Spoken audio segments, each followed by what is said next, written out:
എന്റെ എല്ലാ പ്രിയപ്പെട്ട കൂട്ടുകാർക്കും നമ്മുടെ പുതിയ വീഡിയോയിലേക്ക് സ്വാഗതം. ഇന്നത്തെ നമ്മുടെ വീഡിയോ വളരെ ടേസ്റ്റിയും ഹെൽത്തിയുമായിട്ടുള്ള കോവയ്ക്ക അച്ചാറാണ്. ഈ ഒരു അച്ചാറ് ഉണ്ടാക്കിയെടുക്കാൻ വളരെ എളുപ്പമാണ്, അതുപോലെ കഴിക്കാനും സൂപ്പർ ടേസ്റ്റ് ആണ്. നിങ്ങൾ ഇതുവരെയും ഇതുപോലൊരു അച്ചാർ തയ്യാറാക്കി നോക്കിയിട്ടില്ലെങ്കിൽ തീർച്ചയായിട്ടും നമ്മുടെ ഈ ഒരു വീഡിയോ കണ്ടതിന് ശേഷം ഒന്ന് തയ്യാറാക്കി നോക്കണേ.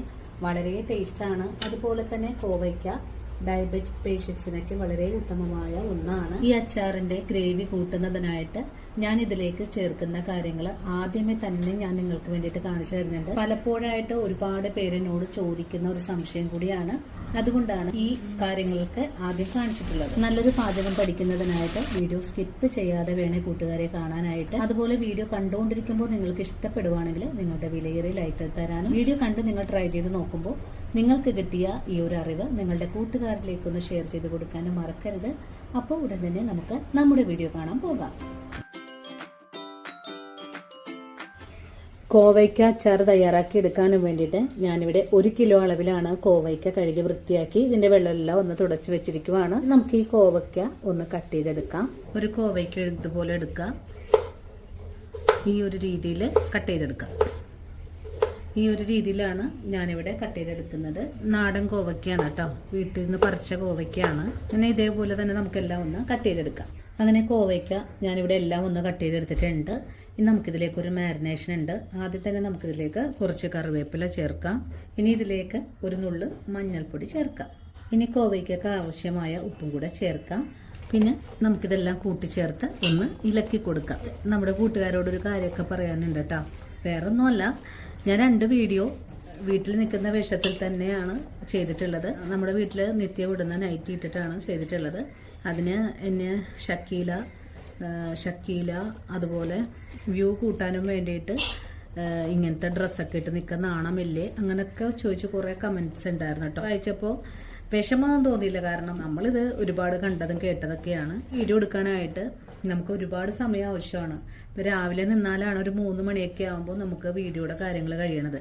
അത് കഴിഞ്ഞ് പിന്നെ എഡിറ്റിങ് കാര്യങ്ങൾ ചെയ്ത് വരുമ്പോൾ രാത്രി 11 മണിയാവും ഞാൻ കിടക്കുന്നത്. 11-11:30 കാര്യങ്ങളെല്ലാം ചെയ്ത് കിടക്കുമ്പോൾ സാരിയെ കൊടുത്ത് ജോലി ചെയ്യാൻ ബുദ്ധിമുട്ടുള്ളത് കൊണ്ടാണ് നൈറ്റിയിട്ട് 2 വീഡിയോ ചെയ്തത്.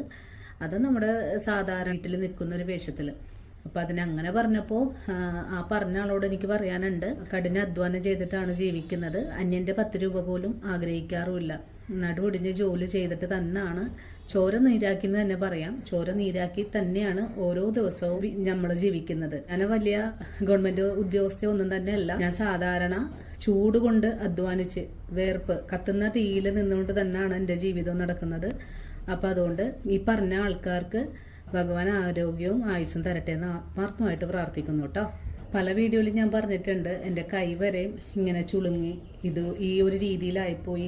സത്യം പറഞ്ഞ ഒരു മനുഷ്യന്റെ വെട്ടത്തേക്ക് ഇങ്ങനെ കൈ കൊണ്ട് കാണിക്കാൻ നാണക്കേടാണ്. നിങ്ങളിങ്ങനെ പറയുന്ന ആൾക്കാരോട് എനിക്ക് സഹതാപം തോന്നുവാണ് കേട്ടോ. മേലിൽ ആരോടും ഇങ്ങനെയൊന്നും പറയരുത്, കാരണം ആരെയും ബുദ്ധിമുട്ടിക്കുന്നില്ല, അന്യൻ്റെ കയ്യിൽ കൈ നീട്ടുന്നില്ല. സ്വന്തമായി പഠിച്ച ജോലികൾ, ഞാൻ കുക്കിംഗ് ചെയ്യുന്നത് തന്നെ എനിക്ക് പഠിച്ച ലൈസൻസ് സർട്ടിഫിക്കറ്റ് ഒക്കെ ഉള്ള ആളാണ് ഞാൻ. അല്ലാതെ വെറുതെ ടൈം പാസിന് വേണ്ടിയിട്ട് കുക്കിംഗ് ചെയ്യുന്നതല്ല. അതുകൂടെ നിങ്ങളൊന്ന് മനസ്സിലാക്കണേ. നമ്മളോട് നിരന്തരം വന്ന മെസ്സേജിലൂടെ ഭക്ഷണം ഉണ്ടാക്കുന്ന രീതിയും കറി വെക്കുന്ന രീതിയും ഒക്കെ ചോദിക്കുന്ന ആൾക്കാരാണ് ഈ പറഞ്ഞിട്ടുള്ളത്. എനിക്ക് വേറെ ഒന്നും പറയാനില്ല. ഇവിടെ കോവയ്ക്ക ഞാനിവിടെ മാരിനേറ്റ് ചെയ്ത് വെച്ചിട്ടുണ്ട്. 10 മിനിറ്റ് നേരം റെസ്റ്റ് ചെയ്യട്ടെ. ആ ഒരു സമയം കൊണ്ട് നമുക്കിതിലേക്ക് ആവശ്യമായ വെളുത്തുള്ളി ഇഞ്ചിയൊക്കെ ഒന്ന് ക്ലീൻ ചെയ്തെടുക്കാം. അത് നമ്മുടെ കോവയ്ക്ക ഞാനിവിടെ ഒരു 10 മിനിറ്റ് നേരം ഒന്ന് റെസ്റ്റ് ചെയ്യാൻ വെച്ചിട്ടുണ്ടായിരുന്നു. ഇനി നമുക്കിത് ഒന്ന് വറുത്തെടുക്കണം. അങ്ങനെ നമുക്ക് അച്ചാർ തയ്യാറാക്കാൻ തുടങ്ങാം. ഇതിനായിട്ട് ഞാനിവിടെ ചുവട് കട്ടിയുള്ള ഒരു പാൻ അടുപ്പിലേക്ക് വെച്ചിട്ടുണ്ട്. ഇനി പാനിലേക്ക് 1 കപ്പ് വെള്ളം ഒഴിച്ചു കൊടുക്കാം. വെള്ളം ഒഴിച്ചു കഴിഞ്ഞാൽ പിന്നെ നമുക്കിതിലേക്ക് നമ്മുടെ അച്ചാറിന് ആവശ്യമായ ഉപ്പ് ചേർത്തിട്ടുണ്ട്. ഇനി വേണ്ടത് 1/4 കപ്പോളം വിനാഗിരിയാണ്. ഞാനിവിടെ വെളുത്തിട്ടുള്ള വിനാഗിരിയാണ് എടുത്തിട്ടുള്ളത്. അപ്പൊ ഇത് 1 കിലോ കോവയ്ക്കയുടെ അളവാണ് കേട്ടോ. 3/4 കപ്പോളം വിനാഗിരി നമുക്ക് ഈ വെള്ളത്തിലേക്ക് ഒഴിച്ചു കൊടുക്കാം. ഇനി ഈ വെള്ളത്തിലേക്ക് 50 ഗ്രാമോളം നല്ലെണ്ണയും കൂടെ ഒഴിച്ചു കൊടുക്കാം. ഇനി ഈ വെള്ളം നല്ല പോലെ ഒന്ന് തിളച്ച് വരട്ടെ. തിളച്ച് വരുന്ന സമയത്ത് നമുക്കിതൊന്ന് പാനിൽ നിന്ന് എടുത്ത് മാറ്റാം. നമ്മുടെ അച്ചാറിന്റെ പാചകമൊക്കെ കഴിയുമ്പോൾ ഈ ഒരു വെള്ളം നന്നായിട്ട് തണുത്ത് കിട്ടും. അതിന് വേണ്ടിയിട്ടാണ് ആദ്യം തന്നെ ഞാൻ ഈ വെള്ളം ഒന്ന് തിളപ്പിച്ച് മാറ്റുന്നത്. ഇനിയിപ്പോൾ കുറേ പേരുടെ സംശയമുണ്ട്, ഇങ്ങനെ ചെയ്താൽ അച്ചാർ കേടായി പോകൂലേ എന്ന്.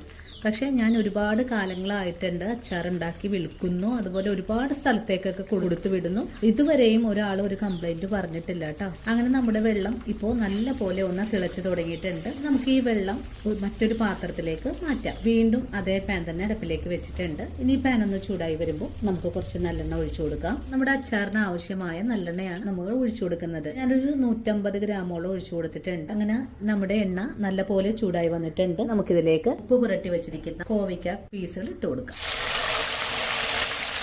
നമുക്ക് 2-3 തവണ കൊണ്ടാണ് ഇതൊന്ന് ഫ്രൈ ചെയ്തെടുക്കാൻ സാധിക്കുന്നത്. നമുക്ക് ഈ കോവയ്ക്ക ഇതുപോലെ ഒന്ന് ഇളക്കി കൊടുക്കാം. കോവയ്ക്ക കഷ്ണങ്ങൾ ഒന്ന് ചെറുതായിട്ടൊന്ന് മുരിഞ്ഞ് കിട്ടണം. അധികം ഒന്നും ഫ്രൈ ആക്കി എടുക്കേണ്ട ആവശ്യമില്ല. ചെറിയ രീതിയിലൊന്ന് മുരിഞ്ഞ് കിട്ടിയാൽ മതിയാകും. അതിനായിട്ട് ഇടയ്ക്കിടയ്ക്ക് ഇളക്കി കൊടുത്ത് വേണം നമുക്കൊന്ന് മുരിയിച്ചെടുക്കാനായിട്ട്. ഇടയ്ക്കിടയ്ക്ക് നമുക്ക് ഇതുപോലെ ഒന്ന് ഇളക്കിയും കൂടെ കൊടുക്കണം. വെള്ളമയം ഒന്ന് വറ്റി കിട്ടാൻ വേണ്ടിയിട്ട് മാത്രമാണ് നമ്മൾ ഇതുപോലെ ഒന്ന് ഫ്രൈ ചെയ്തെടുക്കുന്നത്. ഇപ്പോൾ നമ്മുടെ കോവയ്ക്കയിലെ വെള്ളമയം ഒന്ന് വറ്റി വന്നിട്ടുണ്ട്. കൂടെ മറിച്ച് തിരിച്ചിട്ട് കൊടുത്തതിന് ശേഷം ഈ ആദ്യം ഇട്ട് കൊടുത്തിട്ടുള്ള കോവയ്ക്ക നമുക്കൊന്ന് എണ്ണയിൽ നിന്ന് കോരി മാറ്റാം. ബാക്കിയുള്ളത് നമുക്ക് എണ്ണയിലേക്ക് ഇട്ട് കൊടുക്കാം. ഇതുപോലെ തന്നെ നമുക്ക് മുഴുവനും എണ്ണയിൽ വറുത്ത് പോരാം. നമ്മുടെ കോവയ്ക്ക എല്ലാം ഞാനിവിടെ ഫ്രൈ ചെയ്ത് മാറ്റിയിട്ടുണ്ട്. നമുക്ക് ഇതേ നല്ല എണ്ണയിലേക്ക് തന്നെയാണ് അച്ചാർ തയ്യാറാക്കേണ്ടത്. ഇതിലേക്ക് ഒരു 2 ടീസ്പൂൺ അളവില് കടുക് ചേർക്കാം. കടുകൊന്ന് പൊട്ടി വരട്ടെ. ഈ സമയത്ത് 2 ബോൾ വെളുത്തുള്ളി, ഒരു 4 പച്ചമുളക്, ഒരു ചെറിയ കഷ്ണം ഇഞ്ചി, 3-4 വറ്റൽമുളക്, കുറച്ച് കറിവേപ്പില, ഇത്രയും ചേരുവകളൊന്ന് കട്ട് ചെയ്ത് വെച്ചിട്ടുണ്ട്. കടുക് ഇവിടെ പൊട്ടിക്കഴിഞ്ഞിട്ടുണ്ട്. ഇനി നമുക്കിതിലേക്ക് കറിവേപ്പിലയും വറ്റൽമുളകും കൂടെ ചേർക്കാം. ഇവിടെ തന്നെ കട്ട് ചെയ്ത് വെച്ചിട്ടുള്ള ഇഞ്ചി ചേർക്കാം. ഇതെല്ലാം ഇതുപോലെ ഒന്ന് ഇളക്കി കൊടുക്കാം. ഇനി നമുക്കിതിലേക്ക് വെളുത്തുള്ളി പച്ചമുളകും കൂടെ ചേർക്കാം. വീണ്ടും ഇതെല്ലാം കൂട്ടിച്ചേർത്ത് ഒന്നും കൂടെ ഇളക്കി കൊടുക്കാം. ഞാനിവിടെ എടുത്തിട്ടുള്ളത് വലിയ 2 ബോൾ വെളുത്തുള്ളിയാണ്. ചെറിയതാണെങ്കിലും 2 തന്നെ എടുത്താൽ മതിയാകും. ഇനി വെളുത്തുള്ളിയും പച്ചമുളകും ഒന്ന് മുരിഞ്ഞു വരണം. ഈ സമയത്ത് ഞാനിവിടെ 1 സ്പൂൺ അളവില് എരിവെള്ള മുളക് പൊടിയും, ഒരു 3 സ്പൂൺ അളവില് കാശ്മീരി മുളക് പൊടിയും, 2 സ്പൂൺ അളവില് കടുക്, കായം, ഉലുവ ഇതെല്ലാം ചേർത്ത് നല്ലതുപോലെ ചൂടാക്കി പൊടിച്ച് വെച്ചിട്ടുള്ള പൊടിയാണ്. നമ്മളിവിടെ അച്ചാർ തയ്യാറാക്കി കൊടുക്കുന്നത് കൊണ്ട് എളുപ്പത്തിനായിട്ടാണ് കേട്ടോ ഈ ഒരു കാര്യം ചെയ്തു വെച്ചിട്ടുള്ളത്. ഉലുവ, കായം, കടുക് ഇതിന്റെ അളവ് കിട്ടാനായിട്ട് 1 സ്പൂൺ അളവില് കടുകും, ഒരു 1/4 ടീസ്പൂണോളം ഉലുവയും, 1/4 ടീസ്പൂൺ തന്നെ കായം കൂടെ വേണം. കായ കട്ടയാണ് എടുക്കുന്നതെങ്കിൽ ഒരു ചെറിയ കഷ്ണം കട്ട എടുത്താൽ മതിയാകും. നമ്മുടെ ഈ ഒരു വഴറ്റുന്ന വെളുത്തുള്ളിയും ഇഞ്ചിയും ഒക്കെ ഇതിലുള്ള വെള്ളമയൊക്കെ ഒന്ന് വറ്റി കിട്ടണം സമയത്താണ് നമുക്ക് ഈ ഒരു മുളക് പൊടിയെന്ന് ചേർത്ത് കൊടുക്കേണ്ടത്. മുളക് പൊടിയൊക്കെ ചേർക്കുന്ന സമയത്ത് ഫ്ലെയിം ഓഫ് ചെയ്ത് കൊടുത്തിട്ട് വേണം നമുക്ക് ഇതിലേക്ക് ചേർക്കാനായിട്ടും. അങ്ങനെ നമ്മുടെ വെളുത്തുള്ളി, ഇഞ്ചി, പച്ചമുളക് എല്ലാം ഒന്ന് വാടി വന്നിട്ടുണ്ട്. നമുക്കുടൻ തന്നെ ഫ്ലെയിം ഓഫ് ചെയ്ത് കൊടുക്കാം.